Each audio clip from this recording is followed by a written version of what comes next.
They say everything happens for a reason. But what if the reason isn't what you think? Imagine this. Two people do the same thing. One fails, the other succeeds. One suffers, while the other thrives. Same action, same world, different outcome. Why? We're told it's just karma, or luck, or timing. But what if there's a hidden law beneath all this? A deeper force that operates in silence, shaping your life before you even act. It's not chance, it's not chaos. It's precision, just invisible. This law doesn't live in textbooks or in science classes.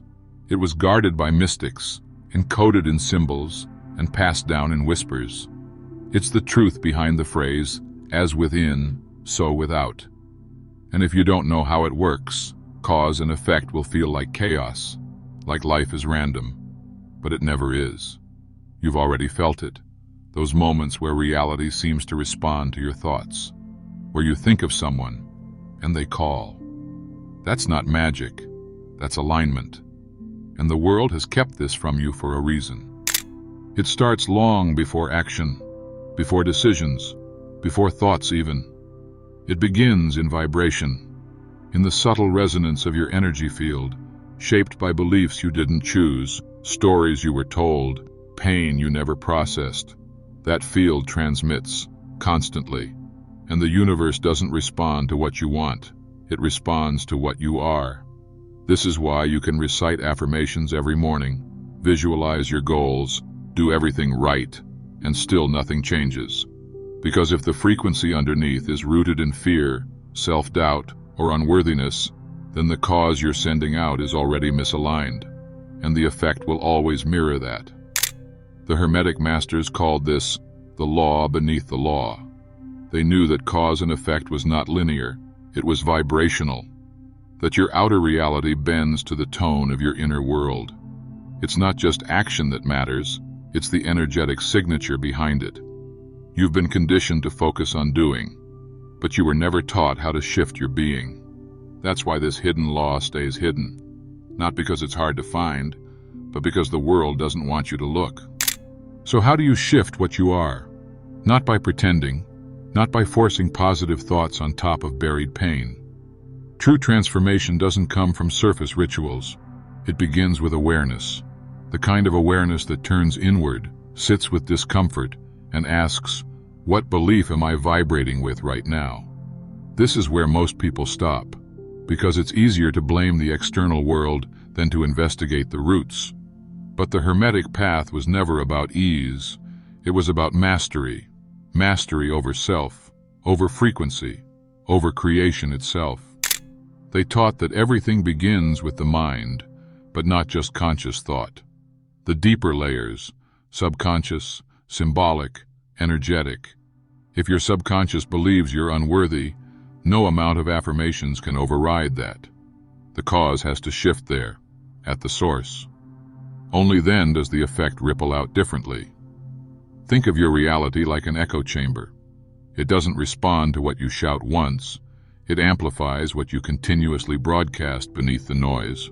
And most of us have been broadcasting fear without even knowing it. If this is already shifting something inside you, hit subscribe and turn on the bell. This is just the beginning. The ancients understood this well.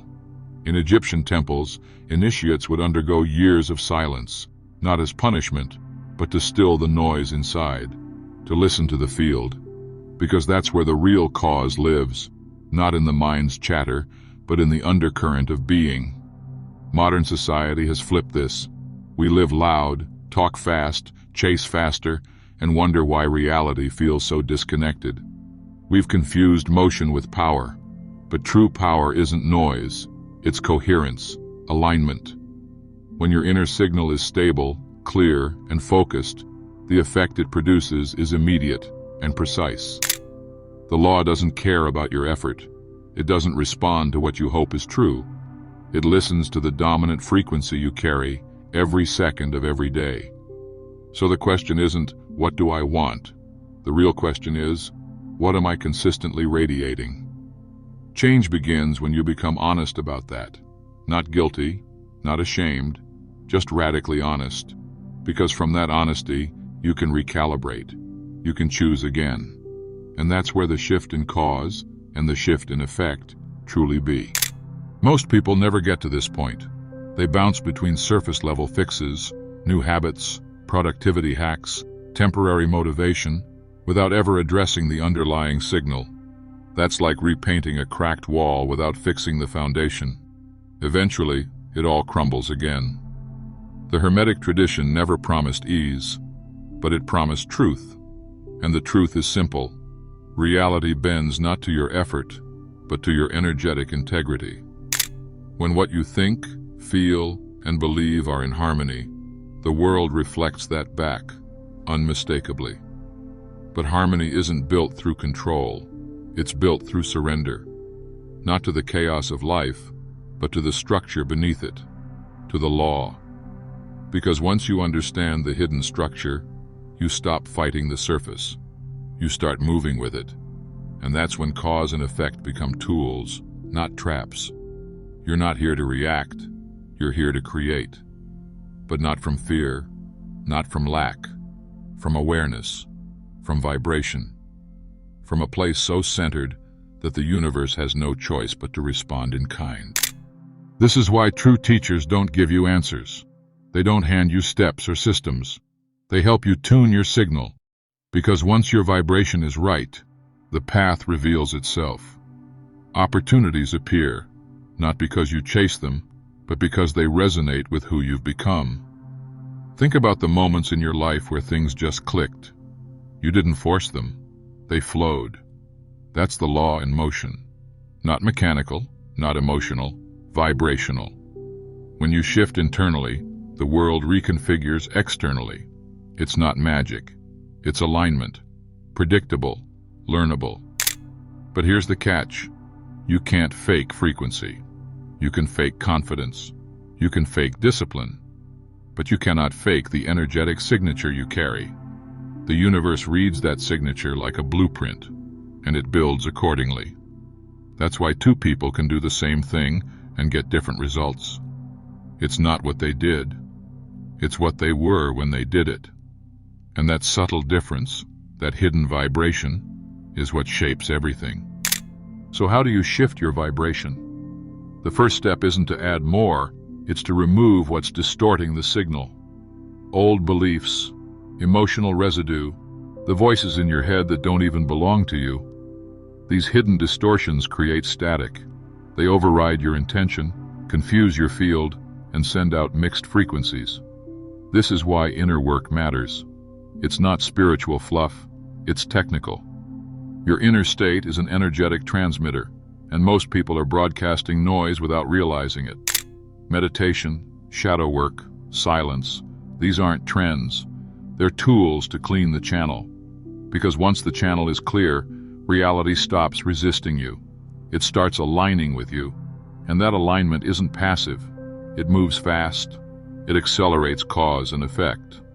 What used to take years happens in weeks. What used to feel blocked now opens effortlessly. You don't manifest what you want. You manifest what you are. And what you are is constantly being shaped by the energy you tolerate, the thoughts you recycle, and the emotions you refuse to face. That's why the hidden law is so powerful and so ignored. It puts the responsibility back on you, not as blame, but as empowerment. Because if reality is responding to what you are, then you're never a victim. You're a broadcaster, and you can tune your signal. The ancients didn't worship gods out of fear. They aligned with laws out of wisdom. They knew the universe wasn't punishing or rewarding, it was reflecting. And once you get that, life stops being personal. It becomes programmable. You're not stuck, you're unsynced. And sync is just one internal shift away. So what now? You don't need more effort. You need more clarity. Not louder intention, but cleaner resonance. Stop asking, what do I do? And start asking, what do I carry? Because that's what speaks first. That's what the field hears. That's where reality begins to bend. The law is always working. The question is, are you working with it or against it?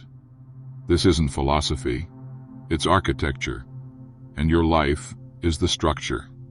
Start from the signal, start from the source, and you'll watch the effect take care of itself. If your thoughts are shaping reality every second, who's really in control? You or something that programmed you?